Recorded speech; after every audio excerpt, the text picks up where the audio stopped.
You to use parliamentary words in your speeches. Thank you. Shri A. Muhammad Abdulla.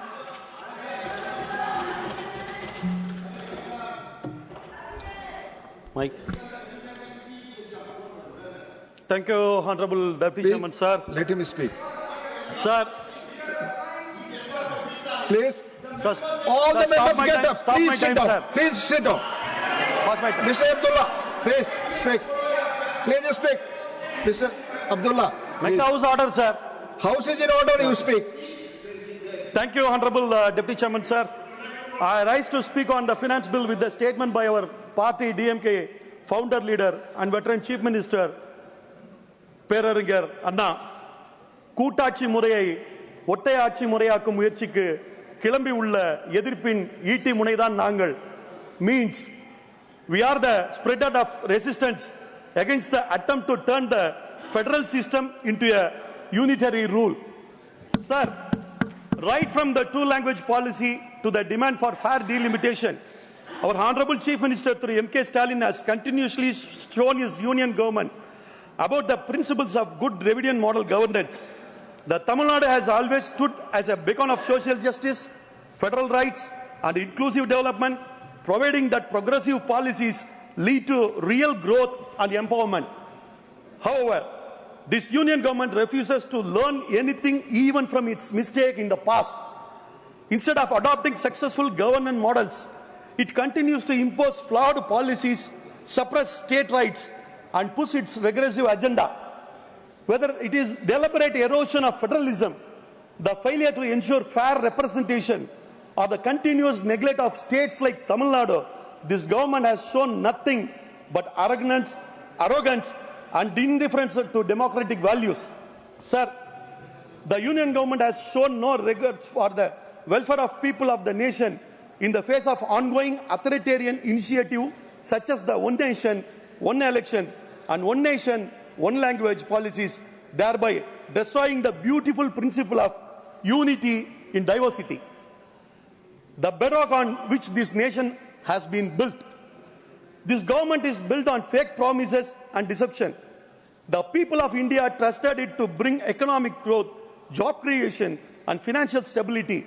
Instead, they have been met with unemployment, financial mismanagement and policies that burden the common people while favoring their corporate paymasters who is funding them through electoral bonds. The Prime Minister's assurance of creating 2 crore jobs annually remain unfulfilled. Instead, we are witnessing the escalation of India's unemployment rate to 8.30% and the unemployment rate among the youth to 15%. The Mahatma Gandhi National Rural Employment Guarantee Act, a lifeline for rural employment, is in crisis due to inadequate budget allocation and delayed wage payment. The allocation for MGNREGA, that is Manrega, in budget 2025-26 is only 60,000 crore, significantly lower than the actual demand, forcing many rural workers into financial distress. Delayed wage payment are widespread, with reports showing that over 60% of wage payment for the last quarter of 2024 remain pending. The MSME sector, which is pivotal to our economic fabric, has been sidelined. MSME accounts for approximately 30% of India's GDP and provide employment to over 12 crore people nationwide. The lack of targeted financial assistance has left many MSMEs vulnerable, hindering their growth and sustainability. Sir, I want to address very important issue, sir. The BJP-led union government's sovereign gold bond scheme has turned into a major financial failure now. Launched in 2015 with the promises to reduce gold import and provide a safe investment, it has done neither. People still prefer buying physical gold, so the country continues to spend heavily on import. The real problem is that gold prices have nearly tripled since the scheme started, putting huge pressure on public funds. Money that should have gone to roads, school and small business is now being used to cover these payouts. This is yet another poorly planned policy by the Modi government, adding to India's financial troubles. The government has stopped issuing new bonds providing the scheme has failed. But instead of fixing the damage, it remains sidelined. The people of India trusted this government with their money, but what they got in return is a declining economy, increasing fiscal burden, and sinking household savings. The failure of the Sovereign Gold Bond scheme is not just about gold.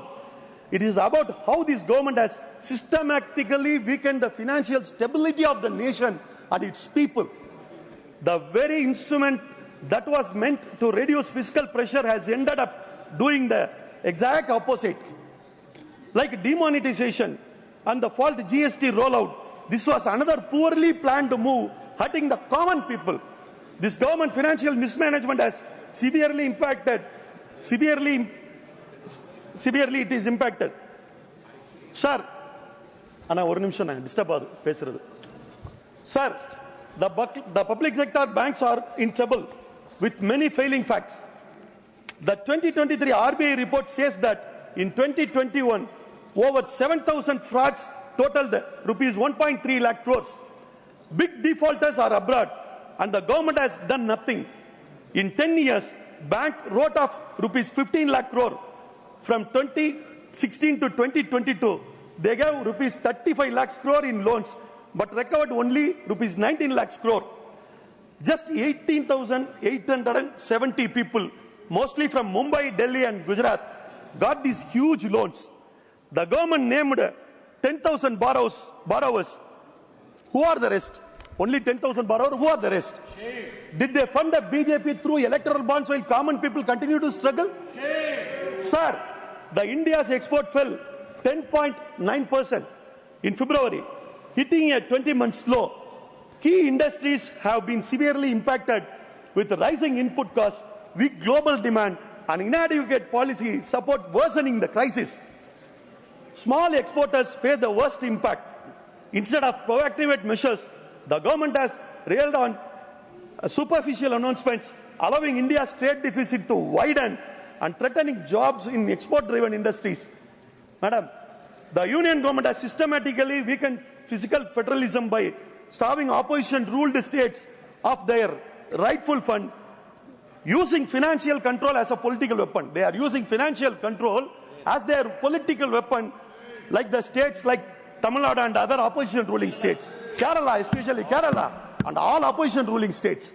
Tamil Nadu, like several other states, has faced a delayed and reduction in tax devolutions, GST compensation, and centrally sponsored schemes allocations, forcing the state to bear a disproportionate financial burdens. The centre's unfair revenue sharing policies and conditional fund disbursements undermine state autonomy.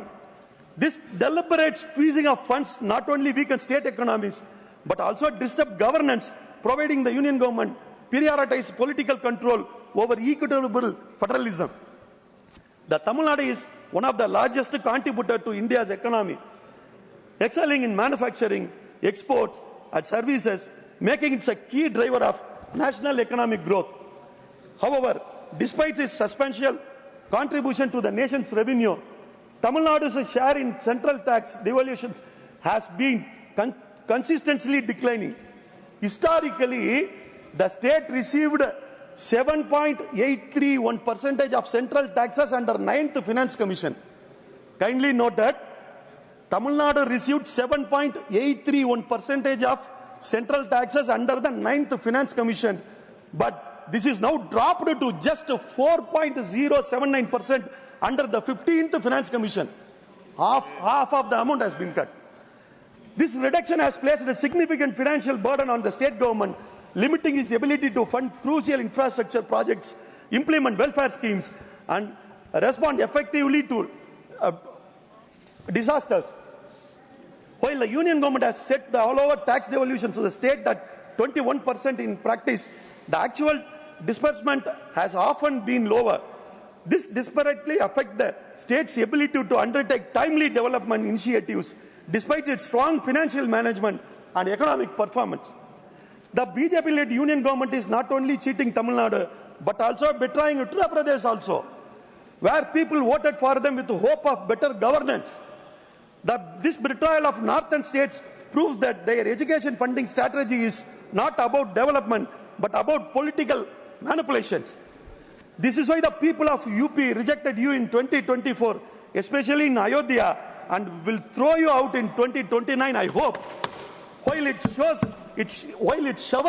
Uttar Pradesh and other BJP-ruled states with massive funds, the reality on the ground is a disaster. Yes. From 2015 to 2025, these 10 years, Uttar Pradesh alone has received over rupees 8 lakh crore in education fund. Rupees 8 lakh within 10 years. Rupees 8 lakh crore education fund Uttar Pradesh alone got. Yet its literacy rate remains at 67.68% only, and its gross enrollment ratio in higher education stands at just 28.1%. The BJP-led government conveniently divert public attention with hate speech instead of fixing its broken system. Bulldozer, yes.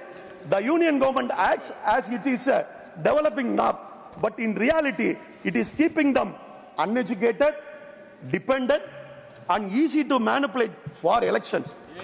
Meanwhile, Tamil Nadu, one of the India's top performing states in education, with an 82% literacy rate and GER of 51.4%, has been denied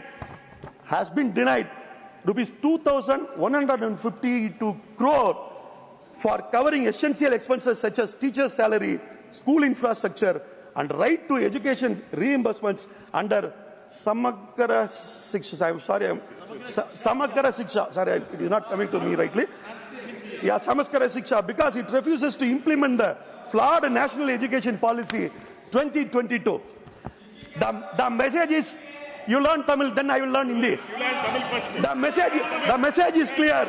The message is clear. If a state prioritizes real education over BJP's political agenda, it will be punished. The message is clear. If a state, the message is clear. If a state prioritizes real education over BJP's political agenda, it will be punished. It undermines Tamil Nadu's state autonomy and disregarding the state's well-established education policies. The NEPP 2020's three-language formula faces strong resistance in Tamil Nadu, which uploads a two-language policy of Tamil and English. Rooted in opposition to Hindi imposition, our state policy has yielded successful education outcomes tailored to the unique need of our state. Forcing change disturb an effective system. India needs schools, not slogans. India needs schools, not slogans. This union government's investment in healthcare is also bitter. Despite pouring in massive funds, UP remains one of the worst performing states in healthcare, providing that the money is either misused, looted, or inefficiently managed. While Tamil Nadu, with a fraction of the funding, delivers world-class healthcare, UP continues to struggle, exposing the BJP corruption and misplaced priorities. In 2024-25, Uttar Pradesh was allotted rupees 50,550 crore, almost 50,000 crore, under NHM and Ayushman Bharat, whereas Tamil Nadu, a state that has continuously outperformed UP in healthcare, receives only 3,100 crore. UP got 50,550 crore, and a successive, progressive Tamil Nadu healthcare got only rupees 3,100 crores, nearly 3,000. In NHM funding, 116 of what UP gets. Yeah, that is also not released. As he said, that is also not released. Despite this financial advantage, UP's healthcare indicator remains abysmal with an infant mortality rate of 38%, 100 births, and maternal mortality rate of 167 per 1 lakh births, while Tamil Nadu has an IMR of just 10 per 1,000 births and an IMR below 50 per 1 lakh births, making it one of the best performing states in healthcare. The real question is, where is all this money going? The real question is, where is all this money going? Not to hospitals, not to medicines, not to doctors. Instead, it manifests into... माननीय सदस्य, कृपया अपने भाषण में असंसदीय शब्दों का प्रयोग न करें, ये रिकॉर्ड में नहीं जाएंगे। माननीय श्री राघव चड्ढा जी। आपका समय समाप्त हुआ। माननीय सदस्य, आपका समय समाप्त हुआ। आप अपने भाषण में कृपया असंसदीय शब्दों का प्रयोग न करें, ये रिकॉर्ड में नहीं जाएगा। आपका समय समाप्त हुआ। माननीय सदस्य, आपका समय समाप्त हुआ। श्री राघव चड्ढा जी, श्री राघव चड्ढा जी, आपका माइक ऑन है। राघव चड्ढा जी, माननीय श्री राघव चड्ढा जी, मैम एक बार आपका माइक ऑन है। माननीय श्री राघव चड्ढा जी, आपका समय समाप्त हुआ। माननीय सदस्य, आपका समय समाप्त हुआ। 15 सेकेंड दीदी।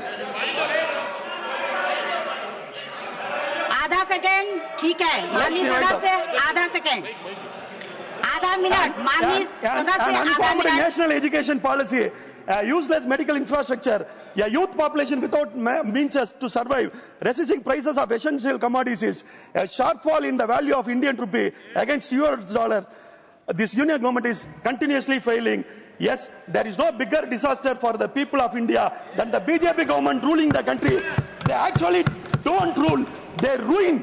With this I conclude. Thank you, ma'am.